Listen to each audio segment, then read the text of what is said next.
नित्यानंद पाठागार एकादश वार्षिक महोत्सव 2024 गजपति जिला सदर महकुमा पारलाखेमुंडी श्रीकरण साही स्थित राधा मोहन मंदिर प्रांगण में नित्यानंद पाठागार एकादश वार्षिक महोत्सव 2024 अनुष्ठित हो जाइछि। चिकिटी विधायक मनोरंजन ध्यान सामंतरा मुख्य अतिथि भाव जोगदे प्रदीप प्रज्वलन करी कार्यक्रम शुभारंभ करथिले। संपादक सूर्य नारायण पट्टनायक, मुख्य वक्ता भाव विशिष्ट शिक्षाविद गौरचंद्र पंडा, अवसर प्राप्त शिक्षक विचित्रानंद बेपर्ता, सभापति गौरहरि पट्टनायक प्रमुख मंचासीन थिले। कैलाश चंद्र पट्टनायक निर्देशनारे स्वागत संगीत गान करा जायथिला। नित्यानंद स्मारकी प्रतिभा सम्मान रे नृसिंहचरण गौड़ और आदर्श दास को संबर्धित करा जायथिला। अतिथि परिचय स्वागत भाषण शिक्षाविद विचित्रानंद बेपर्ता प्रदान करथिबा बेले कैलाश चंद्र पट्टनायक धन्यवाद अर्पण करथिले। एही अवसर रे विभिन्न प्रतियोगिता होइतिला। कृति प्रतियोगी मानकु पुरस्कार और प्रमाण पत्र प्रदान करा जायथिला। विभिन्न अनुष्ठान पक्षर सांस्कृतिक कार्यक्रम होइतिला।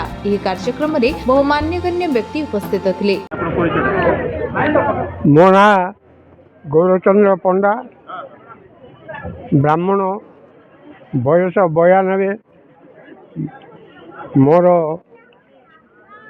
वर्तमान साहित्य एकाडेमी अनेक पुरस्कार लक्ष लक्ष टका मु पाई।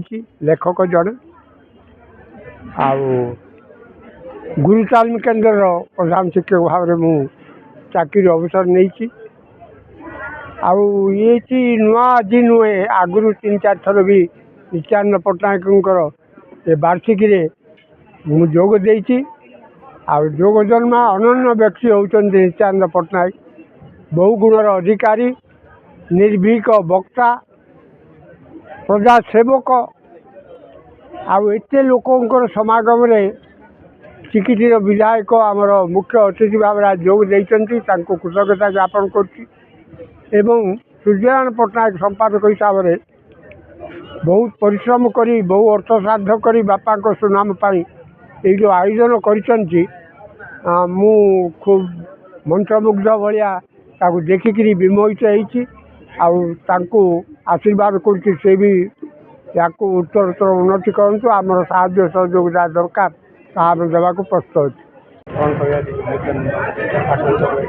आज स्वर्गत नित्यानंद पट्टनायक 11तम वार्षिक कार्यक्रम जोगदेली। नित्यानंद पाठागार अनुष्ठान तरफ कार्यक्रम अनुष्ठित होता। तो निश्चित भाव में स्वर्गत नित्यानंद पट्टनायक गुण एकाधार से जड़े वामपंथी विचारधारा व्यक्ति थे। से वरिष्ठ विरल व्यक्तित्व थे जी की माने प्राय 20 खंड गाँव में मुरबी थी केवल लोक कोर्ट कचेरी जावाक देउनथिले। न्याय से लोक दौले। प्रचेषार अंचल महेंद्रगिरी उच्च विद्यालय प्रतिष्ठा होता। से सीनेट मेंबर थे उत्कल यूनिवर्सिटी। से एसकेसीजी कॉलेज रे गवर्निंग बॉडी मेंबर थे।